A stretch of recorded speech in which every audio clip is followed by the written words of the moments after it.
Radio Kambana Live Report. Nitubag sa panawagan ang tibuok pwersa sa kapulisan sa Northern Mindanao sa panawagan nga tabangan ang mga nabiktima sa Bagyong Christine sa Rehiyon 5. Nasayran nga naglusad og kaugalingong relief effort ang Police Regional Office 10 aron makatigom og mga pagkaon, sanina ug uban pang mga gikinahanglan sa mga nabiktima sa maong kalamidad.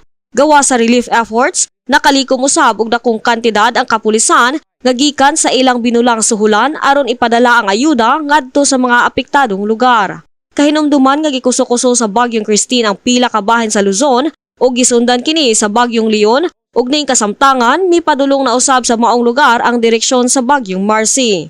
Subay sa report sa NDRRMC nga moabot na sa kapin 2.2 milyon nga pamilya ang apektado sa gibiling kadaot sa Bagyong Marcy ug Leon sa Bicol Region. Nagpabilin pa hangtod karon ang kapin sa 56 mil nga pamilya sa mga evacuation centers.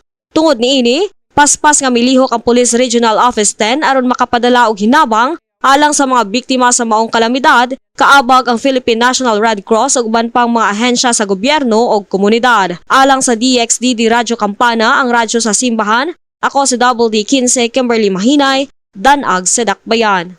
Radio Kambana Live Report.